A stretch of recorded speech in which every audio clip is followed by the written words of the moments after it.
Hello and welcome to the Imagine AI Live podcast. I'm your host at this event, Sharonique. We are live in New York City at the Cornell Tech campus. I have a speaker with me here today from the event. I have Mikhail. So please introduce yourselves and tell us a little bit about what you're working on. Sure. Thank you for having me on. Yeah, pleasure. As you said, my name is Mikhail Avady.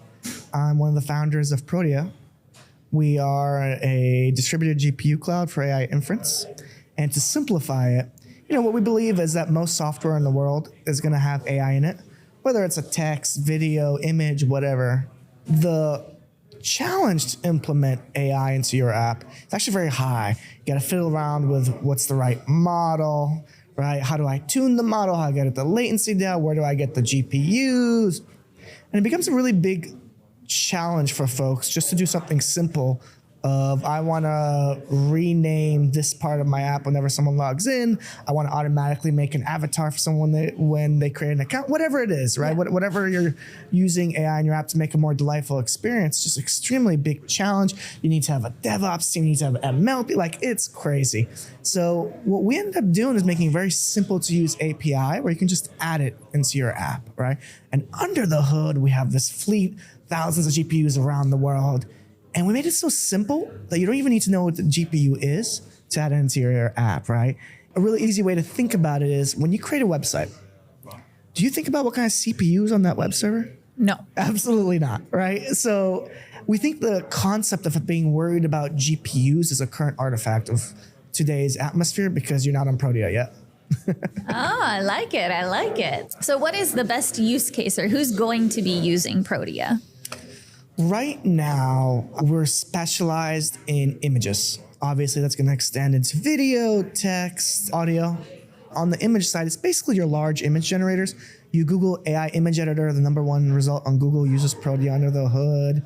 A lot of the tools, if you've ever generated online, use Prodia. A lot of the spaces on Hugging Face, the top spaces, that do fast and free gens. We host a lot of those. I've been a number one in the world before as well on that, so. Awesome. So what specifically do you do? What's your day-to-day like? My boss asks me that every day. Wait, am I your boss? No, that's right.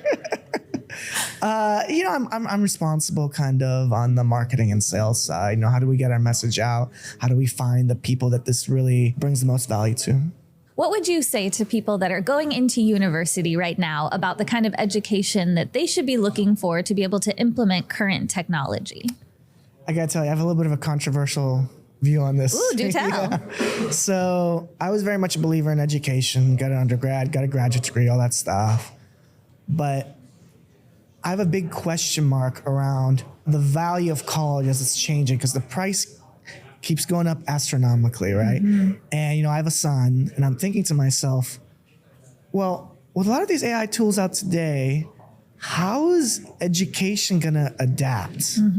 How does the value of the existing system, which is really built for a industrial society, through the industrial revolution, right? How do we get the minimum education for folks? How's that going to change? I have no idea. I have no idea if college is going to be valuable in the future, which is a really weird thought. Yeah. Because it used to be education was one of the best ways to move out of poverty, right? And now half the people are doing their essays with AI, so I don't know how that's going to turn out. But if I was in college today, going to your question, and off the philosophical kind of soapbox there, you got to predict where the market's moving, right? So 10 years ago, you'd probably want to do computer science. Computer science obviously is still going to be very important. We seem to have a big move towards hardware, so kind of the electrical engineering side. That's an interesting one. But you got to make a prediction of where the market's moving, and obviously it's got to align with your interests, and that's what you do. I think just because AI is a new kind of entrant, it's just like the internet, right? The internet moves, you're not going to change what your interests are. It's just there's more opportunities for you there. I do strongly believe that the best knowledge workers in the world are going to augment their workflows with AI. It's not going to remove the best knowledge workers. It's just to be competitive, you have to know how to use these tools. And that's why I encourage my team is at least 10% of your day explore these AI tools on how it can change your workflows, personally or professionally. So I have to interrupt you there with a question. 10% of their workday, so on the clock workday, is dedicated towards this. It's more loose. It's Okay. 10% of your time, right? You may not do it today, but tomorrow you might spend more time. You know? And basically you could try to encourage everyone in the company, show and tell, how did you use AI? And my co-founder, Sean, we were the first 300 users of GPT-3. This before ChatGPT and all that in 2020, right? And I remember that this was when I was just blown away, before people really were talking about it, of what it could do. I ended up using it to write my wedding vows. Wait, did your wife already know this? She does. Okay. She didn't think it was as cool as I did. She didn't, but it just blew me away what it could do. Now, what the use case she did like, and this is where you got to experiment, you don't know where it's going to be great, is it was really good at translating. Yeah. So Google Translate at the time was weaker than GPT-3. And her parents are in China, and this was COVID, so they couldn't come to the wedding, but they wrote speeches in Chinese, and obviously I and my parents couldn't understand it.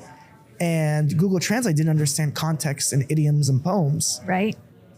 But GPT-3 did. Wow. So we were able very easily communicate her parents' speech to my family. Oh, that's beautiful. And the point of that is you never know where it's going to be good. You got to experiment. You got to play around with it. And there's just no substitute for that. It just takes time. Yeah. I think it's great that you encourage employees to be exploring it and allow that. Some people requires more encouragement than others. I've heard that a few times today as we've been talking, actually. And this was, I hosted a Twitter Spaces on an AI topic this past week, and that was one of the big topics we covered as well, is AI in the workplace. Some people do it secretly. They're using it, but their employers don't really want them to be or haven't come around to the idea, whereas others, their employers want them to, and they haven't instituted it yet. So there's definitely a lot of polarizing thoughts on it. So it is interesting to be at the forefront of it and see how it's developing and where it's going to head. Well, I think a lot of people on the other side that are not adopting it, they'll use it. They're a junior user, so they don't know how to prompt well. They get a bad result and they give up. They're done. I think that's a big mistake. We're still in exploration phase. We still don't know what the best use. Some things it's going to be bad at. It just is what it is. That's why you got to explore. Yep. But some things it's really great at, and it has those high leverage outcomes. And that's what those golden nuggets is what you want to find and compound those. Absolutely. So what's your biggest hopes, or what do you think the future is for it then? It's just a fancy calculator, right? It is what it is. And this is before we get into the full multimodal stuff, you know, the kind of more advanced. The current state, it's a fancy calculator that instead of outputting what 2 times 2 equals 4, it outputs language, which is funny because it's still bad at math, but I've heard that, yeah. I think we're getting better there, but it's a tool, it's a calculator.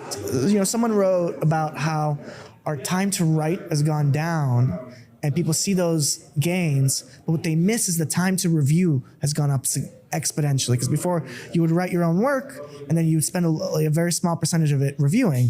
Now the writing has gone down, but the reviewing has gone significantly up because it's a probabilistic thing, right? So it can get stuff wrong. Yeah. Watching that play out has been interesting. Or where do you look to make sure that you're staying up to date with current AI trends and what's going on? Shamefully, get a lot of it from Twitter. I don't think that's shameful. I think that's a pretty popular spot for it right now. No, but it becomes a bubble, right? It becomes an echo chamber. It can, yes. That I definitely fall for. Well, at least you're trying. Well, that's actually where I saw GPT-3 first. It was a tweet of someone just showing something, and I wanted to get in so bad. I wanted to play around with it. Well, I know that Prodia is one of our sponsors here for Imagine AI Live, so thank you so much for your involvement. Thank you for having us. We are so happy to get to do this, and it would be not possible without support from people like you. So thank you so much for that. You guys did a great job. It's been an awesome event. Yeah. Very lucky to be here. Well, we're lucky to have you. And one last question as we close out. If anyone is thinking about attending the next Imagine AI Live event, what would you say to them? Do it. Do it. All All right, folks, you heard it here from Mikhail. Do it. Just do it. Thank you so much. Nike might not be happy when you add the just. Not just. Just do it. Wait. Without the just. Well, thank you so much for being on the show today, and enjoy the rest of the event, and we'll look forward to you speaking. Appreciate you. That's one small